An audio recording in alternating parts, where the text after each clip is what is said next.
Chapter 4 the fox and the grapes. क्या नाम है? फॉक्स तो आपको पता ही है, एनिमल नेम, एंड ग्रेप्स, ठीक है।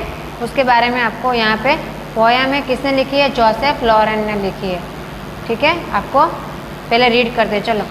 One summer's day a fox was passing through an orchard, faint he was and hungry too, when suddenly his keen eye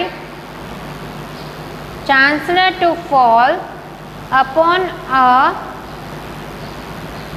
bunch of grapes upon the wall. Ha, just the thing, he said, who could resist it? He eyed the purple cluster, jumped and missed it, and again he coughed, I will take more careful aim, and he sprung again. Result were much the same, although his leaps were disappeared and desperate and high. At length he paused to wipe a tearful eye, and shrugged a soldier, I am not dry, and lunch is bound to come within the hour. Besides, he said, I am sure those grapes are sour. यहाँ पे क्या कहा जाता है? चलो पढ़ते एक एक करके। One summer's day a fox was passing through. Summer का डे था, फॉक्स वहाँ से गुजर रहा था। कहाँ से? N orchard. ऑर्चर्ड का मतलब होता है a place where fruit trees are grown, जहाँ पे फ्रूट ग्रो होते हैं वो। Faint he was and hungry too, वो बहुत भूखा था। ऑर्चर्ड से वहाँ जो निकला था समर के टाइम पे, तो उसी टाइम पे वो बहुत भूखा था। व्हेन सडनली हिज कीन आई चांस टू फॉल, अचानक से ही फॉक्स की नज़र कहाँ पे पड़ी? उस ग्रेप्स के बंच पे पड़ी, जो कहाँ पे थी? दीवार पे थी। उसकी आइस बहुत उत्सुकता थी, उसके आँख में ऐसा दिखाई रहा था कि उसको मैं ले ही लूँ जल्दी से और खा लूँ, क्योंकि वो भूखा था। हाँ, जस्ट द थिंग, वो ऐसा सोच रहा था और बोल रहा था, हु कुड रेजिस्ट। रेजिस्ट का मतलब क्या होता है? Control one self. उसने अपने खुद को कंट्रोल किया। ही आइड द पर्पल क्लस्टर, उसने पर्पल क्लस्टर, यानी क्लस्टर का मतलब होता है बंच। किसका बंच? ग्रेप्स का। कौन से कलर का? पर्पल। पर्पल कलर के ग्रेप्स को उसने देखा, जंप किया एंड मिस्ड इट। जंप देखा उसने जंप भी किया, पर वो मिस हो गया, वो ले नहीं पाया। एम ही कफेड, वो उधरस ऐसे जैसे खांसता था। I will take more careful am, मैं वापस दूसरी बार केयरफुल एम, ध्यान से मैं जंप करूँगा और ले लूँगा। एंड ही स्प्रंग अगेन, वो वापस जैसा पहले था, जैसे पहले रिजल्ट नहीं मिला उसको लेने में, ग्रेप्स लेने में, उसी तरह दूसरी बार भी ऐसा ही हुआ उसको। Results were much the same result, although his leaps were desperate and his high. उसको ऐसा लगा अभी दूसरी बार मुझे करना चाहिए, और वो बहुत वॉल पे थी, पर वो ग्रेप्स बहुत हाई पे थी, यानी बहुत ऊपर थी, इसीलिए वो जल्दी से नहीं ले पाता था। At length he paused to wipe a tearful eye, उसकी आँख में आंसू आ गए और पोंछने लगा। And shrug a shoulder, shrug और सोल्जर का मतलब होता है raise and drop shoulders to show that you don't know or care about something.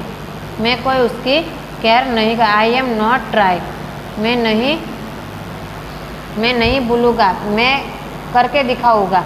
And lunch is bound to come within the hour, वो थोड़ी देर थक गया तो वो थोड़ी देर क्या हो गया? बैठ गया। Besides he had, I am sure those grapes are sure, उसने बाद में क्या सोचा? मुझे ये ग्रेप्स नहीं खानी है, क्योंकि ये ग्रेप्स है वो बहुत श्योर है, यानी कि बहुत खट्टी है। उसने क्या निकाला बहाना कि ये ग्रेप्स बहुत खट्टी होगी, इसलिए मुझे ये ग्रेप्स नहीं खानी है। यहाँ पे क्या आपको बताया जाता है फॉक्स और ग्रेप्स के बारे में। फॉक्स को बहुत भूख लगी थी, इसीलिए फॉक्स ने वॉल पे जो ग्रेप्स आपको दिखाई देती है यहाँ पे, वो फॉक्स ऊपर जंप करके वो लेना चाहता था, पर वो पहुँच नहीं पाता था क्योंकि बहुत वो ऊपर थी। उसने दूसरी बार ट्राई किया तो भी वो सेम ही रिजल्ट आया, तो भी उसको ग्रेप्स नहीं मिली। बाद में वो थक गया, डिसअपॉइंटेड हो गया। बाद में उसको क्या लगा कि ये मुझे पक्का है कि ये ग्रेप्स ज़रूर श्योर होगी, यानी कि खट्टी होगी, इसलिए ये ग्रेप्स मुझे नहीं खानी है। ओके, ये किसने लिखा है? जोसेफ लॉरेन ने। ठीक है, यहाँ पे मैंने अंडरलाइन किया है वो आपके सारे डिक्टेशन वर्ड है। ठीक है, मैं आपको एक बार डिक्टेशन वर्ड बोलती हूँ। Summer, through, orchard, hungry, suddenly, bunch, cluster, jumped, cuffed, result, sprung, length, tearful, shrug a shoulder, वो साथ में ही करना है। ठीक है, shrug a shoulder, lunch and sour, SOUR, sour. ठीक है, ये आपके डिक्टेशन वर्ड है, आपको टेक्स्ट बुक के अंदर भी अंडरलाइन करनी है और आपके नोटबुक में भी आपको ये लिखना है, और साथ में डिक्टेशन वर्ड मीनिंग भी आपको ये सारे लिखने हैं। Okay, next page. Read the poem carefully and fill in the blanks. Poem carefully से आपको रीड करनी है और आपको ब्लैंक फिल करनी है। The fox was feeling faint because it was summer. क्या लिखना है आपको? It was summer and the fox was hungry, HUNGRY, the fox was hungry. Second, while passing through an orchard, orchard से वो through हो रहा था, पास हो रहा था orchard, he suddenly spotted a bunch of grapes, bunch of grapes. Third, he tried to get at it by jumping, but always missed it. Jumping और दूसरी ब्लैंक में क्या आएगा? Always missed it. Fourth number में he wiped his tearful eyes because he did not get the grapes. उसके आँख में आंसू आ गए क्योंकि he did not get the grapes, उसको grapes नहीं मिली। 5 number, finally he decided to give us trying to pluck the grapes. वो क्या डिसाइड कर रहा है? फाइनली मैं ये ग्रेप्स को लेके ही रहूँगा, प्लक यानी लेके रहूँगा, पकड़ के रहूँगा। 5 में क्या आएगा? Give us trying to PLUCK, pluck the grapes. 6th number, he comforted himself with the thought that, क्या आएगा answer? He was going to have lunch in an hour's time, or the grapes were sour, or both। ठीक है, फिर से repeat कर रही हूँ। 6th का answer, he was going to have lunch in an hour's time, or the grapes were sour, or both। ठीक है, A2 में आपको टिक करने पर कैसे चूज करने, ABC में से। ठीक है, फर्स्ट वाला, what does the fox mean when he says that the results were much the same? क्या आंसर आएगा? C, the fox could not reach the grapes, वो पहुंच नहीं पाता था ग्रेप्स के पास। C आंसर आएगा। Second, the purple cluster means the purple coloured grapes. Cluster का मतलब होता है बंच ऑफ ग्रेप्स। ठीक है, B वाला आएगा। Third, the leap were desperate and high because the fox was A, extremely hungry and the grapes were very tempting, A आएगा। Fourth में, by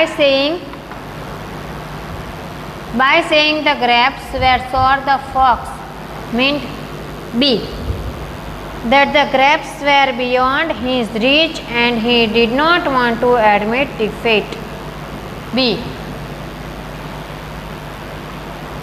A3, Here are some adjectives that appear in this poem. Tick the ones you think describe the fox.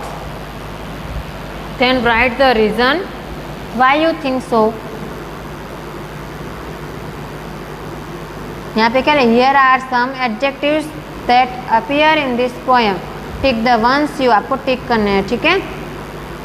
Adjectives: hungry, lazy, sad, dispirited and proud. Dispirited and proud पे, ठीक है, टिक करना है। Appreciation के अंदर देखो B2 के अंदर आपको यहाँ पे ग्रिड दी गई है, स्पेलिंग दिए गए और आपको यहाँ पे लिखना है। फर्स्ट में आपको पिन बताया गया है, पिन, तो यहाँ पे क्या आएगा? TN ton. बाद में plant, bung, BUNG bung, rhyming word है। But, seen, man, AUNT aunt, HUNG hung, SHUT shut, chin, plan, chant, sung, cut, CUT cut. मैंने स्टैंडिंग लाइन में आपको बताया, पर इस तरह से देखो सेकंड के अंदर 10 man plan, plant and chant, bung hung sung, but shut cut, rhyming words हो गए, ठीक है। B3 complete the given nursery rhymes with the correct rhyming words from those given in the boxes. आपको box दिए गए, उसमें आपको rhyming words complete करने हैं।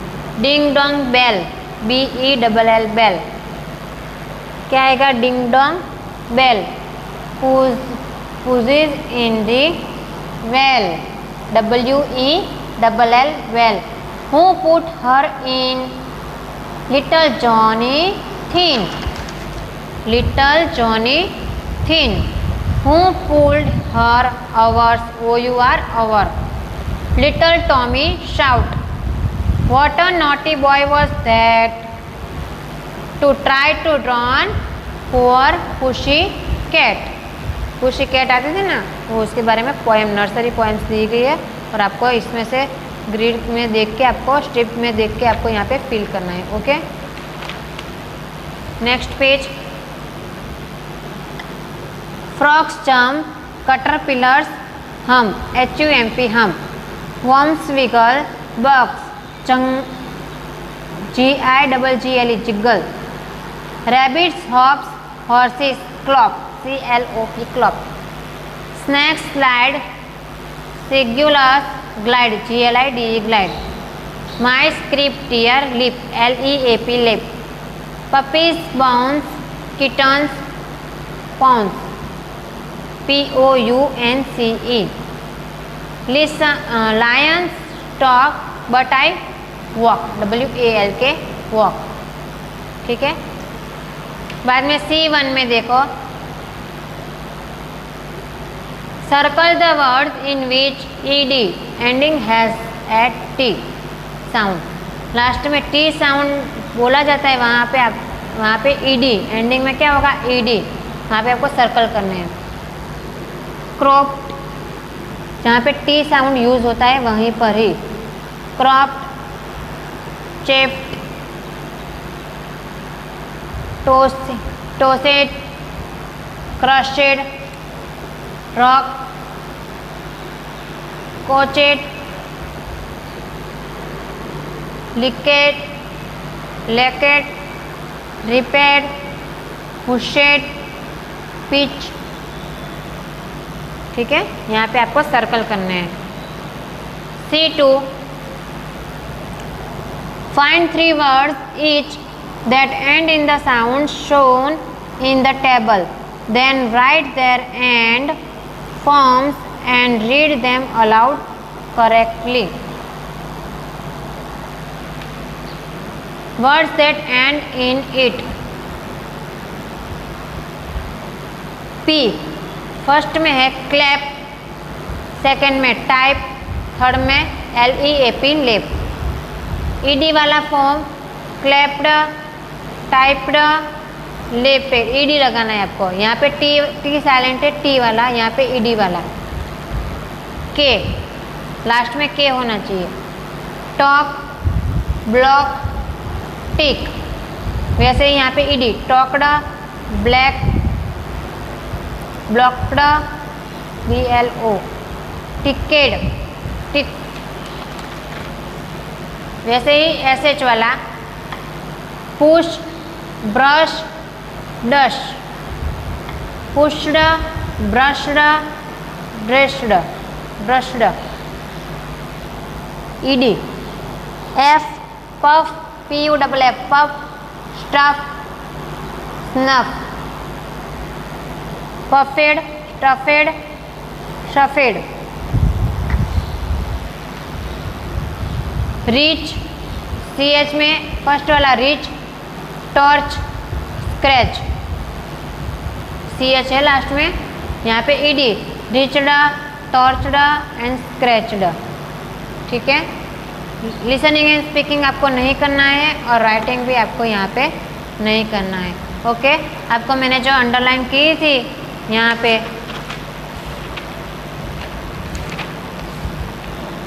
इस तरह से आपको टेक्स्ट बुक के अंदर भी करनी है और नोटबुक के अंदर भी आपको लिखना है। इसको बोलते हैं डिक्टेशन वर्ड। जो मैंने अंडरलाइन किए वो सारे डिक्टेशन वर्ड है। ओके, और यहाँ पे वर्ड मीनिंग भी आपको नोटबुक के अंदर लिखना है। ओके, सो नाउ टुडे गो बाय बाय।